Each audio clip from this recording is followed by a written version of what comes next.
రాజకీయ పార్టీలు బతకాలంటే ఒకటి బలమైన సిద్ధాంతం అన్నా ఉండుండాలి. లేదు చేతిలో అధికారం అన్నా ఉండుండాలి. ఒక్కో సమయంలో అయితే బలమైన సిద్ధాంతం ఉన్నా సరే అధికారం లేకపోతే రాజకీయంగా ఆ పార్టీ మనుగడ కొనసాగించడం చాలా కష్టం.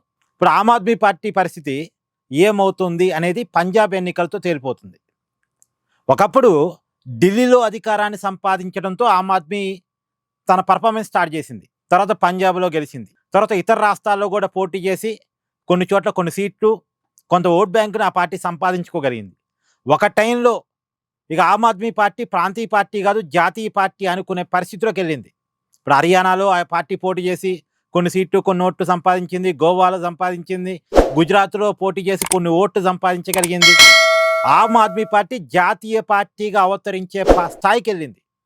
కానీ ఢిల్లీలో ఓటమి తర్వాత ఏమైంది? ఆ పార్టీ నైరాశ్యంలో కూరుకుపోయింది. చివరికి ఆ పార్టీని స్థాపించినటువంటి ఆ పార్టీ నాయకుడు ఢిల్లీ మాజీ ముఖ్యమంత్రి కేజ్రీవాల్ మొన్న ఢిల్లీలో జరిగిన అసెంబ్లీ ఎన్నికల్లో ఎమ్మెల్యేగా కూడా ఓడిపోయాడు. ఇప్పుడు ఆ పార్టీ రాజకీయ భవిష్యత్తు పంజాబ్ ఎన్నికలతో ముడిపడి ఉంది.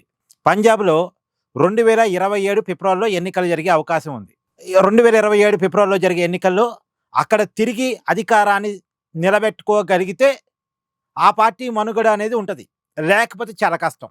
నిజానికి అక్కడ 2022లో జరిగిన ఎన్నికల్లో మొత్తం 117 అసెంబ్లీ స్థానాలు పంజాబ్లో ఉంటే 92 స్థానాలు ఆమ్ ఆద్మీ పార్టీనే గెలిచింది.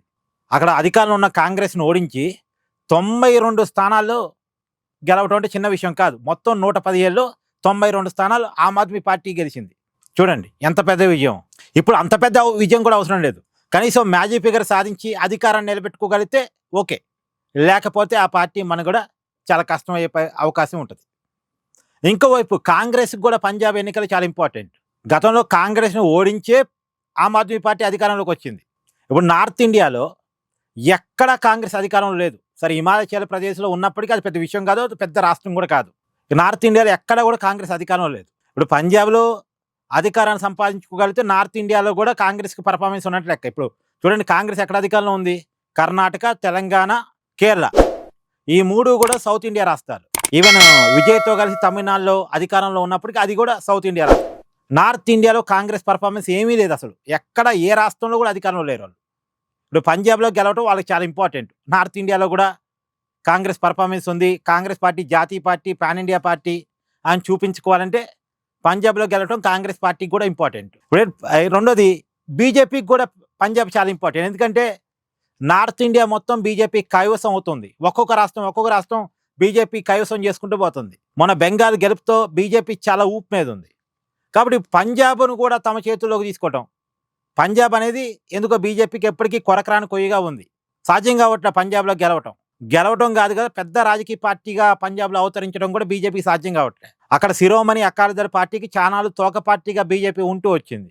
కానీ ఇప్పుడు శిరోమణి అకాలీదళతో పొత్తులో లేదు బీజేపీ. పొత్తు పెట్టుకుందామని కూడా అనుకోవట్లేదు, సొంతంగా ఎదుగుదామని అనుకుంటుంది.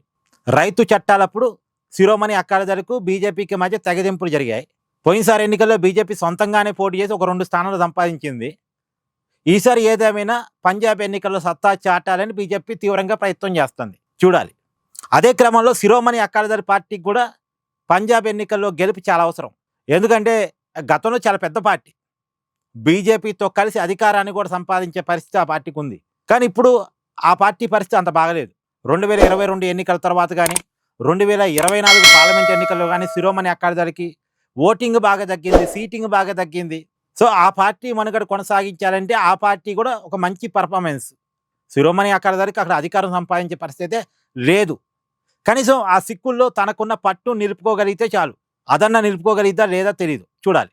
సో ప్రతి పార్టీకి కూడా పంజాబ్ ఎన్నికలు చాలా ఇంపార్టెంట్. ప్రధానంగా ఆమ్ ఆద్మీ పార్టీకి. ఇప్పుడు ఆమ్ ఆద్మీ పార్టీకి చావు బతుకు సమస్య. పంజాబ్లో గెలిస్తేనా ఆమ్ ఆద్మీ పార్టీ ఉంటుంది, లేకపోతేనా ఆ పార్టీగా తుడిచిపెట్టకపోయే పరిస్థితి కూడా ఉండొచ్చు. అందులో ఆ పార్టీ నాయకత్వం రాఘవ చద్దా వీరంతా కూడా బీజేపీలో జాయిన్ అయ్యారు. ఎవరైతే ఆమ్ ఆద్మీ పార్టీ గెలుపులో గతంలో కీలకంగా వ్యవహరించారో, ఎవరి వల్ల అయితే ఆమ్ ఆద్మీ పార్టీ పంజాబ్లో గెలిచిందో ఆ నాయకుడు రాఘవ చద్దా ఇలా బీజేపీలో జాయిన్ అయ్యారు. సో ఇది ఆమ్ ఆద్మీ పార్టీకి చాలా పెద్ద దెబ్బ. మరి ఈ దెబ్బలని దాటుకొని తన అధికారంలో ఉంది కాబట్టి తన పాలన గొప్పతనాలు చెప్పుకొని ఏ మేరకు తిరిగి విజయం సాధించగలదు, అందులో బీజేపీ ఎత్తుగడలు దాటుకొని ఎలా విజయం సాధించగలదు చూడాలి. Thank you. Please do like, share and subscribe this channel.